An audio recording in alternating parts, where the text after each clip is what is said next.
Welcome to the Global Missions Podcast, a show for Christ followers who want to participate more effectively in God's work, both at home and to the ends of the earth. Visit us at globalmissionspodcast.com to find show notes, resources, and previous episodes. And now, here's your host, Rob Magwood, better known to many friends as Mags. Hello, everyone. Today we'll be speaking with a very influential figure in the business as mission movement. Mats has a wealth of experience and understanding about how God is calling and using businessmen and women to intentionally make a tremendous kingdom impact. It actually took quite a while for us to find the right time to talk with Mats because of his busy travel schedule, but it was well worth the wait. Just as a note as we get going here, because of the amount of material, we decided that this interview would be a bit longer than our typical interview, but we trust you'll find it to be both enlightening and also accessible and practical for your church. Our guest today is Mats Tunehag, who is a speaker, writer, and consultant from Sweden who focuses on developing business as mission and strategic business as mission alliances. Mats, along with others, has developed multiple global business as mission think tanks and serves as the chairman of BAM Global, BAM Business as Mission. He has served for many years as a senior leader both in the Lausanne movement and the World Evangelical Alliance. He's a lecturer, he's an author, and we're so glad he'll be sharing some of his experience with us today. Mats, welcome to the program. Thank you very much. Now, we can hear from your bio that you've got a lot of experience working in BAM. Just before we have you share some of that, though, I'd like to, for the benefit of all our listeners, just define business as mission. It might be an unfamiliar term. When we talk about business as mission today, or BAM, what do we mean? When we talk about BAM, we were actually referring to three things. BAM, the concept, BAM, the practice, and BAM, a global movement.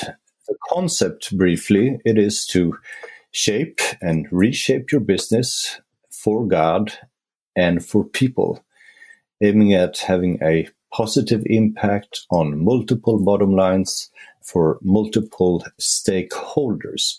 And so that concept is something we've looked at and tried to develop over the years, and we'll get back to that.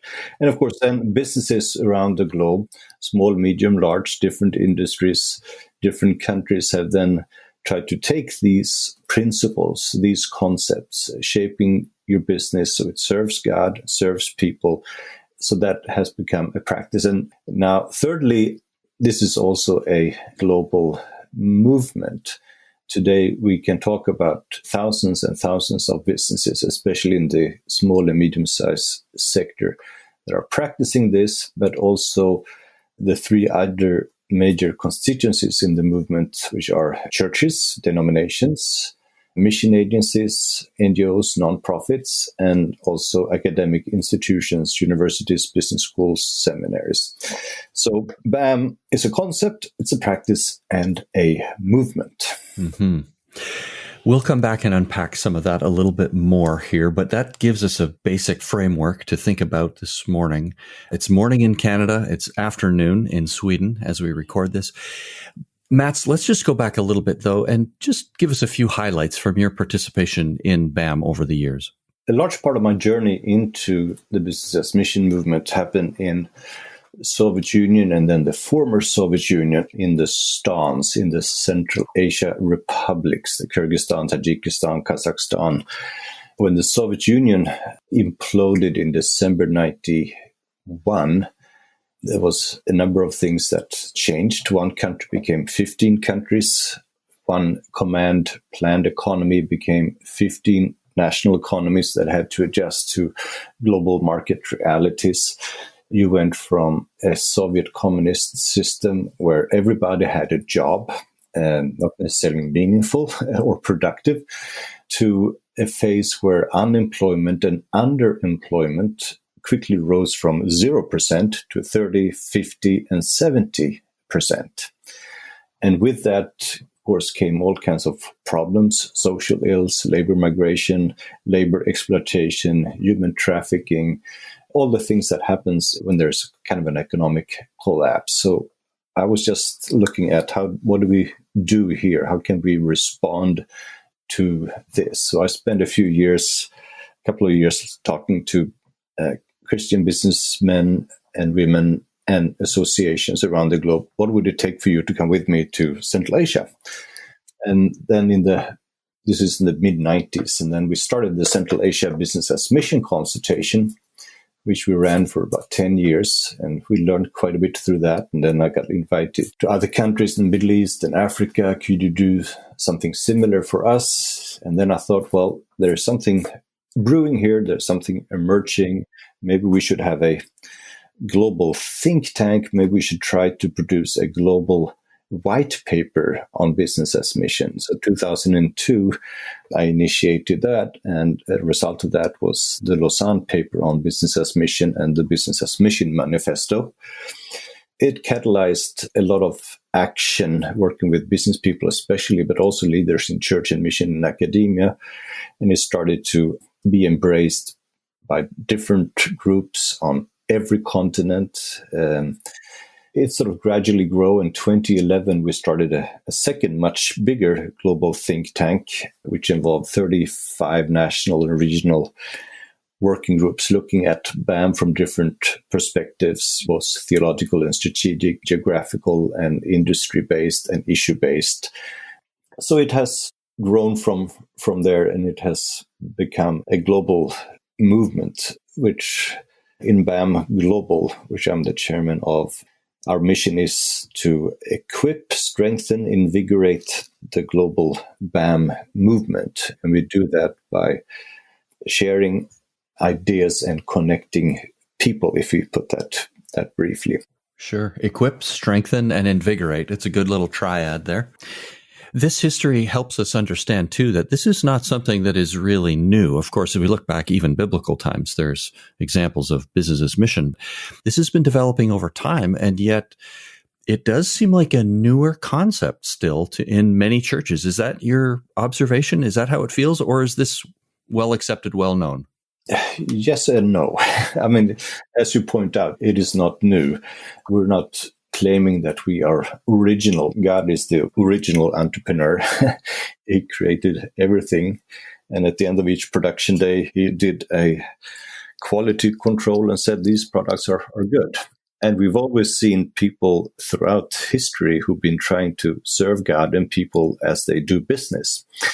So what we are experiencing in the last 25 years or so is a reawakening among business people for this God-given concept and calling.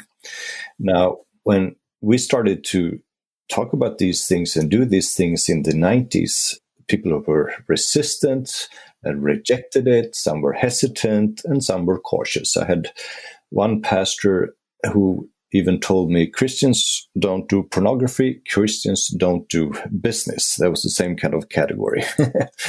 So if I go back 15, 20 years, there were a lot of hesitation. People were thinking, is this some kind of prosperity theology? What is this thing?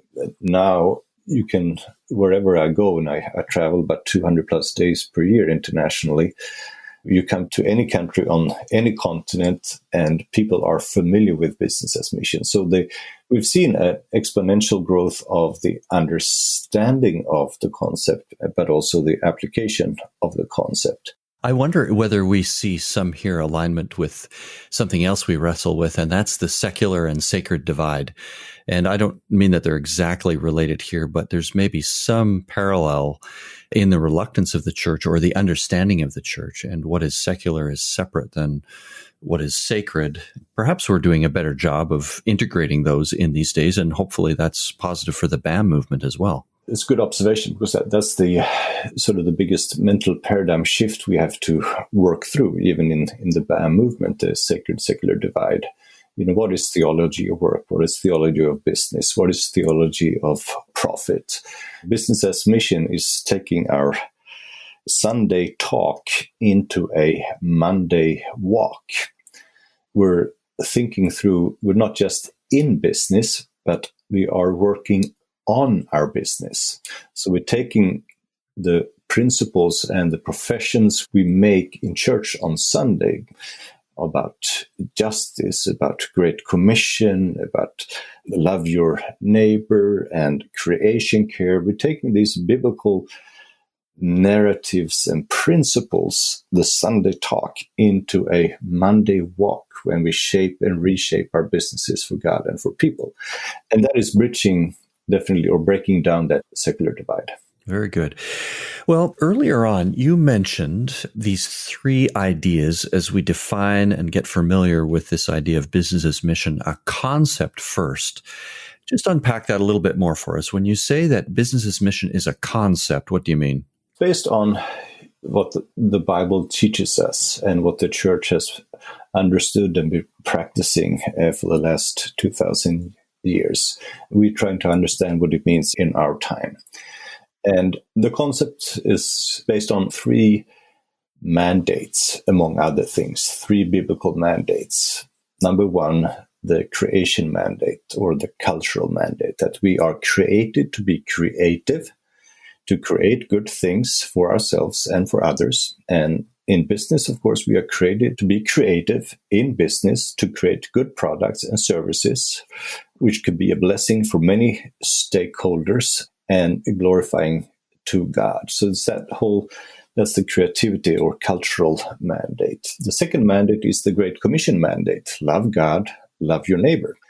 When we do business, we have this dual perspective. We do it for God and for people. And then we ask, so in business, who is my neighbor? If I'm going to love my neighbor, who is my neighbor in business? Well, it is, of course, the customers and clients, the staff, the suppliers, the competitors, the river that runs through town, the church, the tax authorities, the city, the nation. It is this kind of constant thinking and reviewing and applying then. How do I love my neighbors? Well, what does it mean as I take care of my customers? I do product development, the way I treat my suppliers, how I file my taxes. So that's the second mandate. The third mandate is the Great Commission mandate.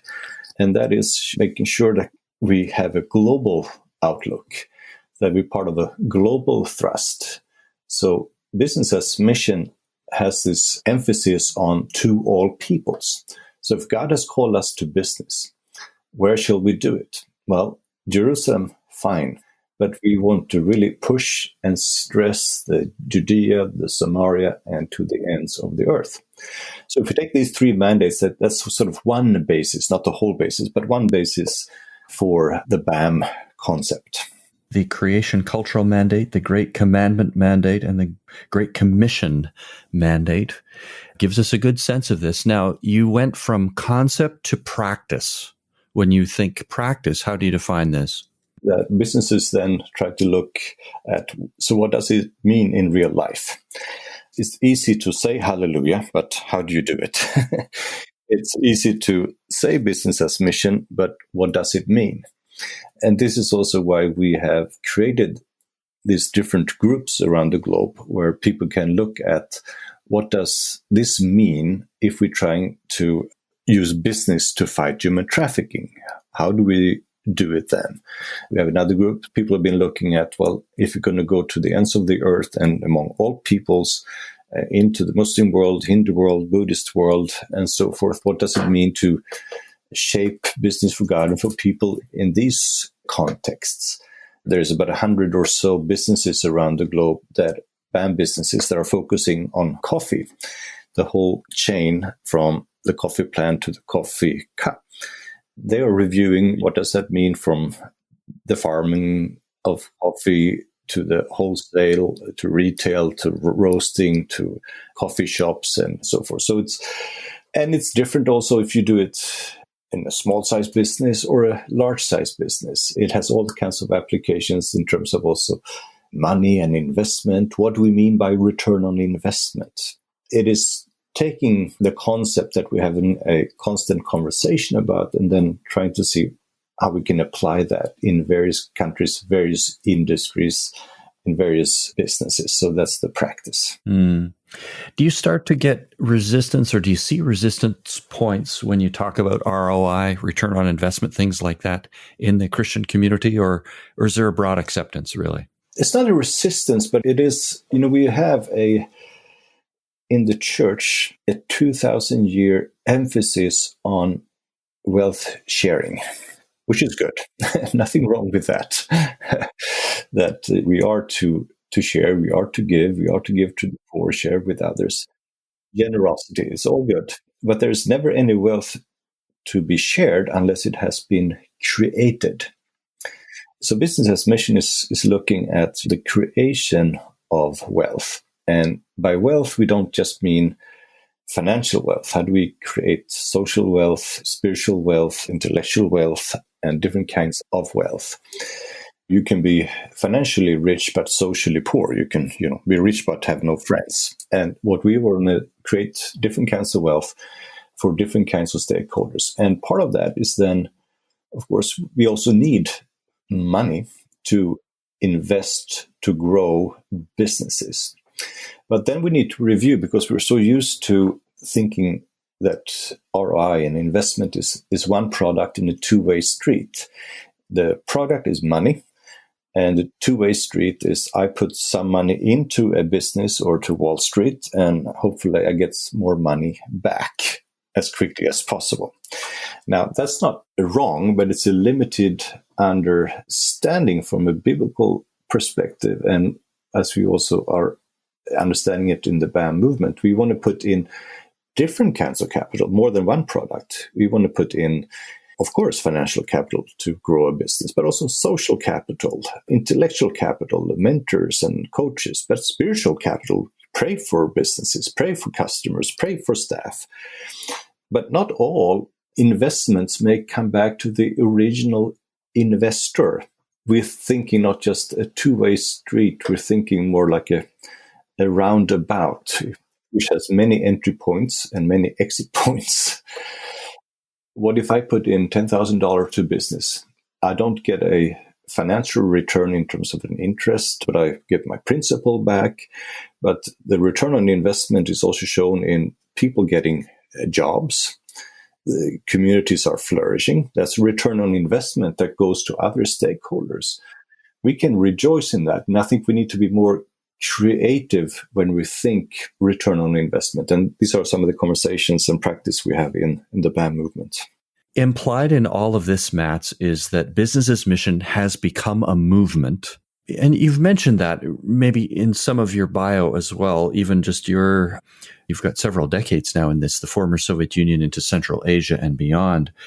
Just tell us, what is the status of the movement in these days? 2020, how's it going? First, let's briefly just define what we mean by a movement. I mean, we had the abolition movement, William Wilberforce, fighting against slavery and slave trade. We had the civil rights movement in the US. We had charismatic movement, to speak about the sort of a Christian movement. These are movements that are beyond any person's control. A movement can have a few figurehead, but it's not one organization. It's a concept that is embraced by different groups and they practice it, and it sort of spreads like wildfire. The same with the BAM movement. It has become so many initiatives around the globe that nobody is controlling, but we have sort of the same vision, mission, and values, and we are often relationally based. And in this movement, there are increasing number of universities and business schools that have embraced it. There are a dozen PhDs on it. There are a lot more master theses on business as mission. There are basically all of the oldest and biggest mission agencies in the world among Protestants have embraced business as mission, which was not the case 20 years ago. We see also an increasing number of local churches, denominations that are embracing it. We see an increasing number of incubators and accelerators that are BAM related.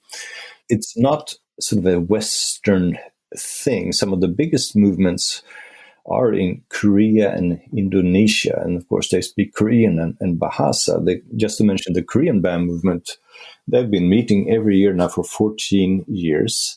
And they gather a lot of significant Christian business people, but also some of the biggest churches and mission agencies, and also some academics. Every year they have a statement, and in recent years they publish a book on business as mission every year from a Korean perspective, in Korean. There's a BAM Russia thing. There's a website in Russian. There's a YouTube channel in Russian with BAM videos. There's a Chinese one. There's a Portuguese one. It is a global movement, and this is just popping up. It is a movement where God is the conductor for sure. Right, right. Wow, that is so helpful too. Most of our listeners will be in North America, not all, but sometimes we think we're figuring something out, and it's very healthy and refreshing even to realize that there are elements of this particular movement and others where the Lord is powerfully at work in other parts of the world. And I appreciate you mentioning Russia and South Korea just as examples of that. The Lord is at work and he is the conductor. Well spoken. I'd like to turn toward what this means for a local church. Many of our listeners are part of a local church. They may be on a missions committee, some pastors, others interested in missions. I'd like to bring this idea of business as mission closer to the church. What are some of the ways that local churches can be involved in BAM? It's a good question, and some are. And just to give a backdrop to it, we have Assemblies of God in the US, which have 6,000 workers around the globe. They have a business as mission center at the denominational headquarters, for example. So they want to, as a denomination, make sure that's integrated. We have the Foursquare Church, which is a global church family in 135 something countries, and all the 18 regions have decided this is going to be part of our church and mission thrust. We have another church denomination in Singapore that have BAM as a part of their mission strategy. So it's being embraced. This is part of the movement. But practically, what can a church do? Let me give a few examples. One is from a Baptist church in Singapore, where I've been speaking, and we talked about a few things what we can do. And the pastors decided, the senior pastor, that on Mondays he would visit some businesses that were owned and run by members. So he invited me to come along, and we just walked around the various businesses, learned about their businesses, met some of the staff, looked at the products or the services of the warehouse or the office, whatever it was, and just walked around, asked questions and listened to the joys and the problems that they had in the business. And then we ended up in the office at the end. And of course, we had all the prayer points because we've heard about the business, and we just ended with prayer. And this is really connected the business people with the pastor. The pastor cares about what I am doing, and they are the salt and light in the marketplace. So that's a very practical thing that a church can do. Another thing is encouraging pastors to hold a serious sermons on theology of work, theology of business. I've asked across the globe for the last 20 plus years in different Christian contexts, how many of you have ever heard a sermon on the theology of work? And it's usually 0 to 5%. As you brought up, the sacred-secular divide, that needs to be dealt with, talked about, and so forth. And then what can be done too, we have often in many churches, we have commission services for missionaries as they go to another country. We can also have commission services for different professional groups where we commission and bless business people to be salt and light in the marketplace. Mm-hmm. I have thought along this line, Mats, and it's true because I work in global missions. We do encourage commissioning services for those who are being sent out, and they're usually going in the Acts 1:8 model. They're going to the ends of the earth very often. But I've thought through this idea. Could we have a commissioning service for those who this week are going to go into offices or schools or factories or whatever it may be, to lift that and to continue to break down that secular sacred divide?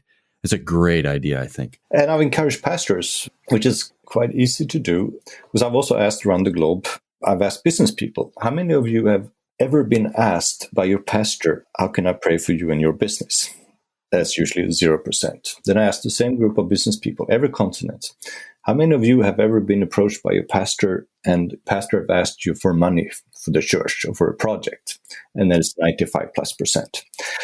The second question is not wrong, but it's sad that there are so few that have ever been asked, how can I pray for you in your business? So I usually just suggest to pastor, here's one way you can get engaged in BAM in your local church.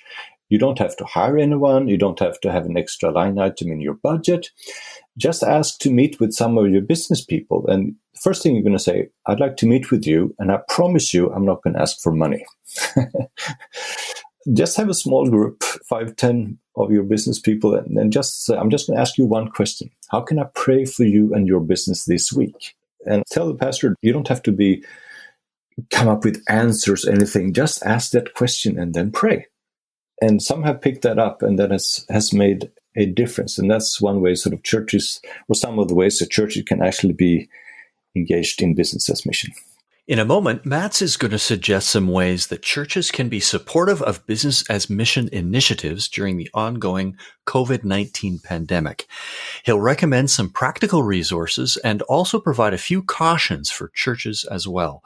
You'll want to stay tuned. Before we get to that part of the conversation, here is a mission resource that we hope will be helpful to you and your church. Ignite your passion for the world. The Jaffrey Center is made up of people like you and me who want to engage the world around them in new and meaningful ways. Through collaborative project development, training, and research projects, the Jaffrey Center seeks to rekindle and ignite a passion for God's unending concern for people. To learn more about us, visit jaffreyglobal.com. And now, back to today's conversation. Okay, we are back with Mats Tunehag. Mats, as we record this episode, we're early in April of 2020, and the world is experiencing the COVID-19 pandemic. There's a lot of concern at the moment, different fields. We can talk about that in a minute too. I'd like to turn toward that a little bit and say, I guess it would be fair to say that business as mission initiatives would be affected much as because they're integrated into the economy, into the healthcare systems, into hospitality systems. They are affected as all businesses are affected. They would not be immune to the problems. What are some of the things that churches can or should consider in supporting BAM initiatives in this crisis? I wrote a blog recently, which is entitled The Coronavirus Pandemic and BAM, 7 Things We Can Do. What can we do? How can we bring hope? Recognizing that God is a God of hope and we should be people of hope. 7 things that we can do. And of course, 1, pray. We can pray for BAMers and BAM businesses. We can pray for creative thinking and innovative solutions. Ask friends in business how you can pray for them. Start an online prayer group for BAMers and businesses. 2, support local businesses by buying their products. Shop online. Do Christmas shopping now. Buy gifts and give to neighbors, family, and people in need. 3, give. We can give loans, maybe donations to some of these BAM businesses. Advice, if you're an experienced business person, maybe you can come alongside, coach, mentor through these tough times. Number 4, which is often far away from us here in Sweden and from you in Canada, is the implications for the poor. We here in the richer part of the world that work out of home, wash your hands, do social distancing. That's an impossibility for hundreds of millions of people. Many people in India, Sub-Saharan Africa, Southeast Asia, in Latin America, they work in the informal sector. They are day laborers. When they're locked down, they lose their income day 1. May have no food day 2.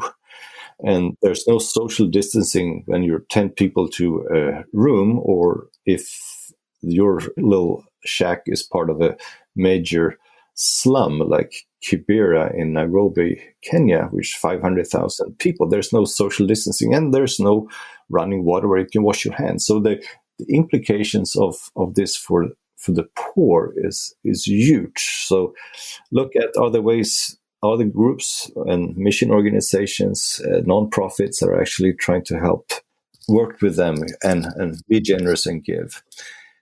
And then learn. What can we learn? This is not the first time in the history of mankind we're going through major disruptions. And for those of us who are privileged enough to be able to be home, work out of home, maybe have some extra time, do some readings. And I suggest some books which can be encouraging. And one is about the Central African country of Rwanda, who had the genocide in 1994, where everything went to ground zero. Infrastructure, the social fabric, 1 million people killed in 3 months. And now, 26 years later, it's a beacon of hope and one of the better functioning countries in sub-Saharan Africa. Countries can change. This is not the end of all, and we need those kinds of reminders. And I have two more. We're not coming back to just the same thing. We need to maybe think about regroup. And lastly, don't give up. It is still Emmanuel. God is with us. And there are good biblical and other examples of why we need to continue to give hope, because there's a God who gives us hope. Well, persevering in these challenging times, and what does it look like to be faithful in these days? We will include a link to Matt's blog post at globalmissionspodcast.com. Mats, you've mentioned before that churches can participate in BAM conferences. This is going to be an interesting season for that because we're very limited in traveling, at least right at the moment with the crisis ongoing. But I wonder if you'd just speak to conferences a little bit and maybe how that's changing, what ideas might be in place while we're not able to travel to personally attend a conference. Right now, of course, we were planning to have a BAM Global Congress in April 2020. And of course, that has been postponed to April 2021. And there are other BAM conferences in different parts of the globe that has either been canceled or postponed.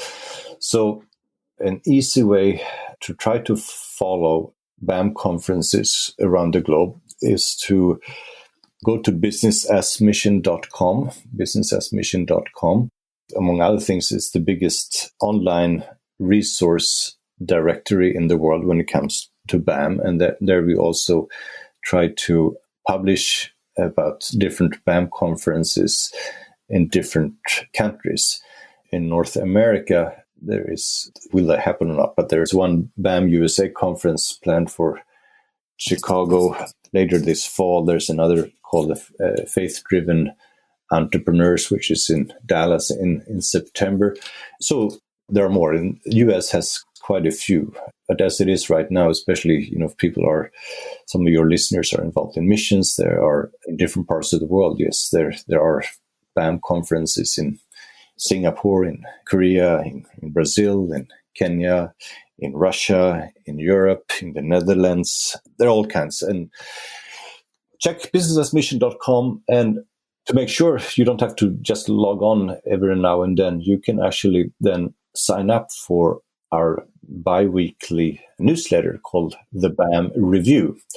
And it doesn't cost you anything, but that will give you insightful articles and essays and case studies on BAM, but also give you a list of upcoming BAM conferences around the world. Well, that's a good source of resources at businessasmission.com. I wonder, as we come to the idea of resources, Mats, what other resources do you have to recommend to our listeners, and particularly to churches involved in BAM? There's also bamglobal.org, bamglobal.org.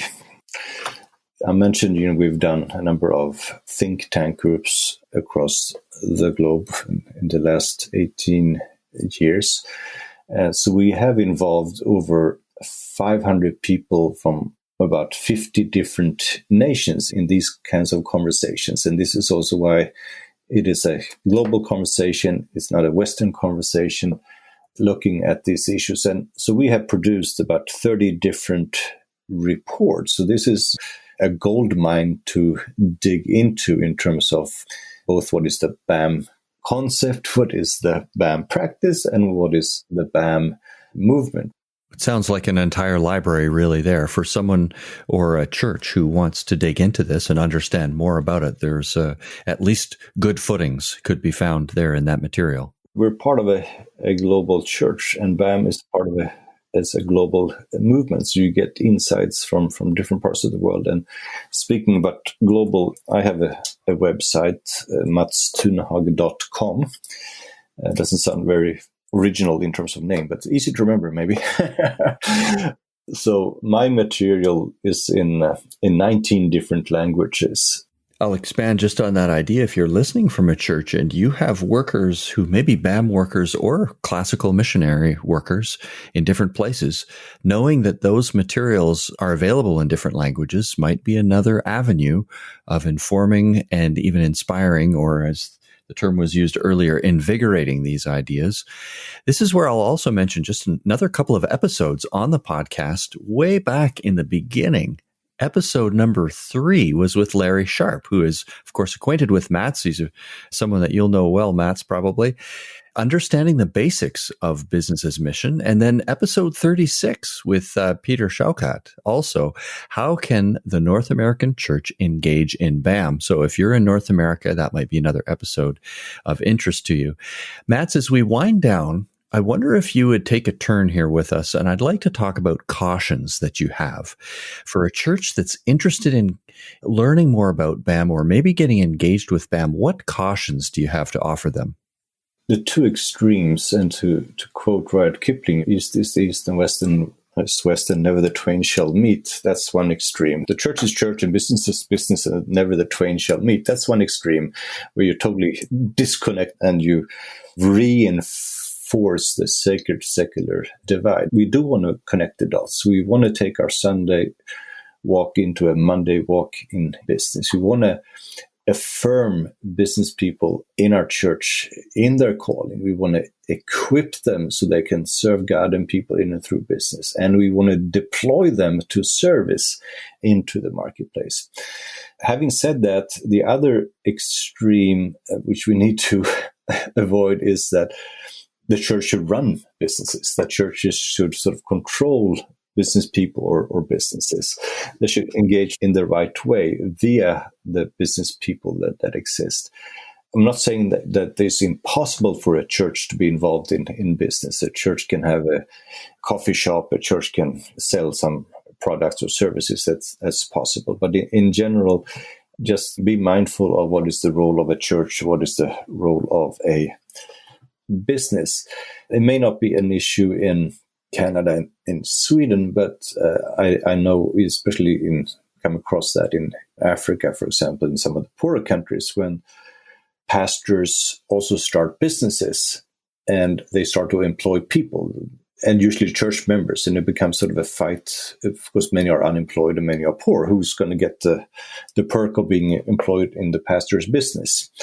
But then the pastor also gets kind of a conflicting role. He, on the one hand, should be a shepherd, and on the other hand, he's now the boss. And it's a tricky thing. And I've come across a number of times where when those things happen, they actually split the church, and so that's not advisable. And of course, then it's just the legal issues. In most countries, a church and a business are different legal entities, a non-profit versus a for-profit. And then you have different modus operandi, you have different skill sets that are needed. So just have some kind of demarcation lines. What are we to church to do? And as you say, which is an important question, what should we not do? Well, that's helpful. Some cautions and some points there. Mats, we've managed to stir the pot a little bit and touch on some high points. If our listeners would like to contact you, how can they do that? You mentioned your own website and blog there. How could they reach out to follow up with you? They can go to my website. My contact details are there. And of course, I'm also linked to bamglobal.org and businessasmission.com. And I'm also linked with transformationalsme.org, which is a BAM investment group that helps small and medium-sized businesses in the Arab world and Asia. So you find me on directly or indirectly on these websites. But on matsunehag.com, you'll find my contact details. Sure. Thank you. We will include all of those links in the show notes at globalmissionspodcast.com. Mats, my last question is just for you to consider the opportunity to speak to pastors and missions committees. If we could gather them all together in a room, and these are the influencers of local churches across North America generally, what would you want to say to that group? We are the body of Christ and not the pyramid of Christ. We tend to often think and act as there is a pyramid of Christ. And at the top of that pyramid, there are the people we often refer to as full-time ministry people, missionaries and pastors. Further down the pyramid, we have people who work in Christian organizations. And then further down the pyramid, we have people carrying professions like doctors and nurses and teachers. And then at the base of the pyramid, we have all the rest of us who work in quote-unquote secular professions. And then under the pyramid, they're not even allowed to be on the pyramid, are the business people because they deal with mammon.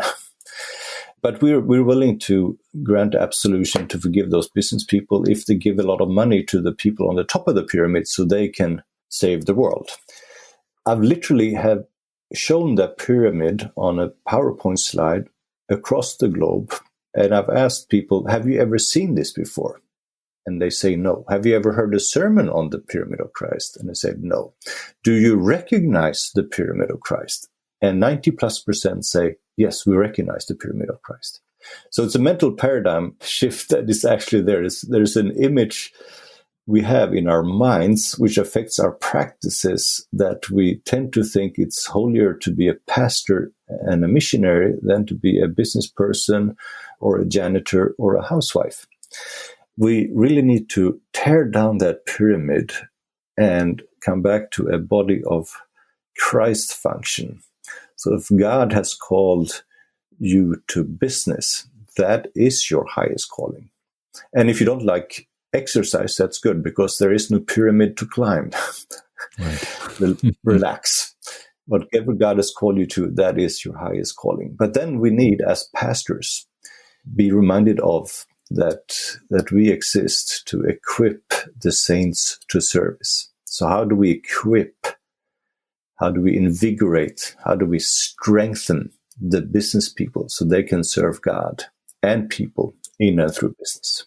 Well, very good word and some good advice and some stirring comments there. Mats, I want to say a big thank you on behalf of our audience. Thanks for spending this time with us today. And we pray for the Lord's blessing and guidance as you continue to stimulate these ideas and share particularly in the strategic nature of this ministry. Thank you for being with us today. Thank you. Thanks for having me. As we wrap up today, let's also be reminded to pray for Christian businessmen and women who are seeking to have a redemptive influence through their business or profession. Let's continue to erode the unnecessary barrier that we talked about between the sacred and the secular. We don't want to forget or diminish how the Lord uses all kinds of talents and abilities to take the good news to those who have never heard. Last year, we had another episode along these lines. It was number 109 with Dale Losh from Crossworld, Making Disciples Through Our Vocations. If you're interested in this topic, you might want to go back and check out that episode. This episode is brought to you by the Global Missions Toolbox and produced by Send International in collaboration with other like-minded agencies. We'll be back again in 2 weeks with another episode, and we'll continue to explore this grand adventure of being Christ's witnesses to the ends of the earth.